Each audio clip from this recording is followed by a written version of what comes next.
Muito bem, agora nós vamos estudar o exportador para RTF. E antes de iniciar, então, nós vamos dar uma analisada na biblioteca que ele utiliza, ou melhor, que nós utilizamos para exportar para RTF. Ok? Então, NRF3 Library. Quando a gente entrar aqui nessa página, a gente já recebe a informação de que a gente tem informações mais atualizadas nesse site aqui. A gente já vai direto para lá. Obviamente que aqui você vai dar uma olhada com mais calma posteriormente, mas o site está aqui. Ou procure por NRTF3 no Google. E então o NRTF3 é uma biblioteca que vai permitir que a gente faça a exportação das nossas informações do nosso data grid para o formato RTF, tá ok? E ele tem dois modos de operação, DOM-like e SAX-like. Nós vamos utilizar o DOM-like, que é navegando em uma estrutura de nós e de árvore, tá certo? E você pode baixar aqui na própria página em Downloads. Tá ok? Aqui a gente tem os fontes, tem os executáveis. E também nós temos aqui alguns exemplos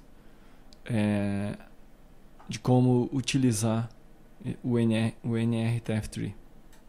Tá certo? Muito bem, então essa aqui é a biblioteca que nós vamos utilizar. Vamos lá para o projeto, ver o nosso exportador para RTF.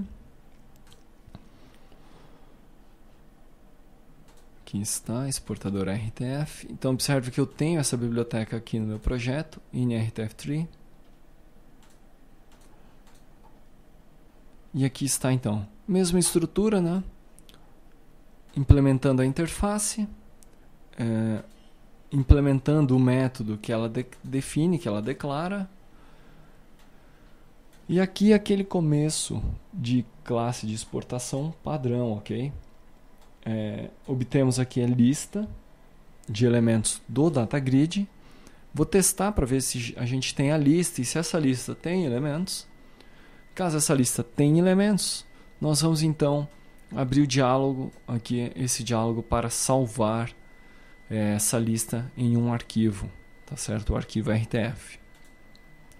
Se estiver tudo ok, nós iremos então, o usuário vai ter clicado em confirmar em ok, resultado ok, vou receber um true e aí a gente vai iniciar então a criação do nosso arquivo, processo padrão.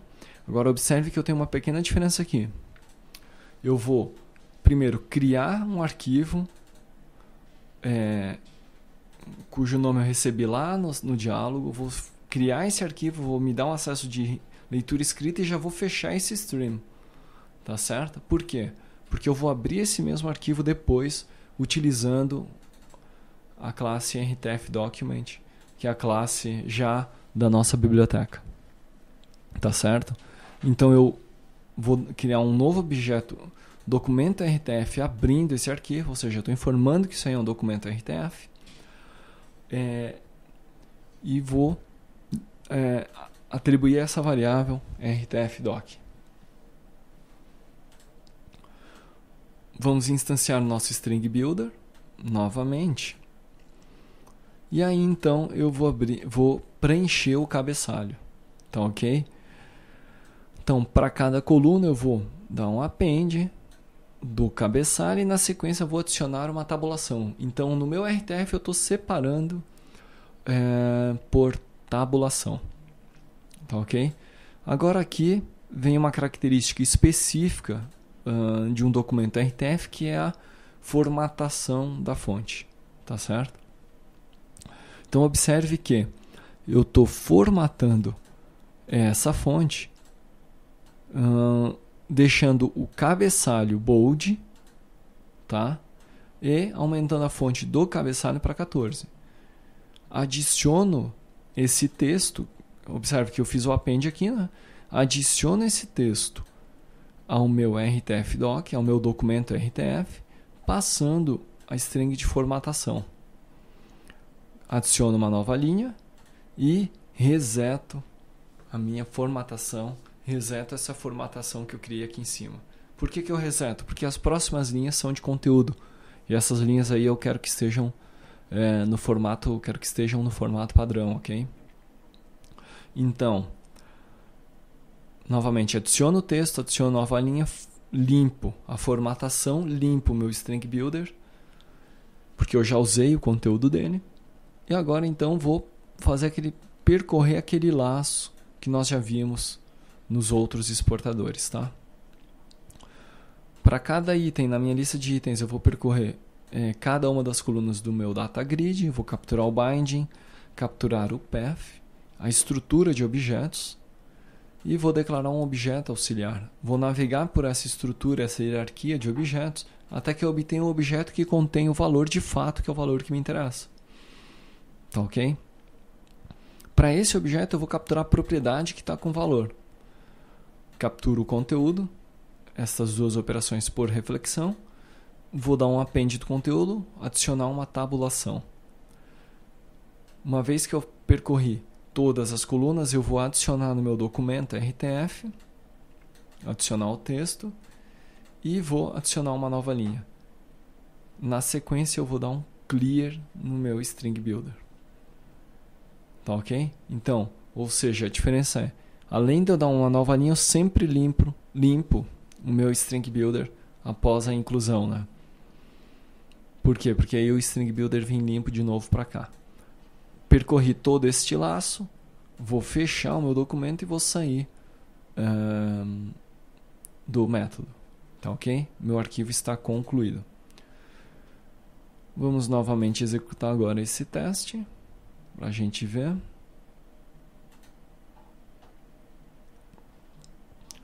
Modificar a formatação para RTF.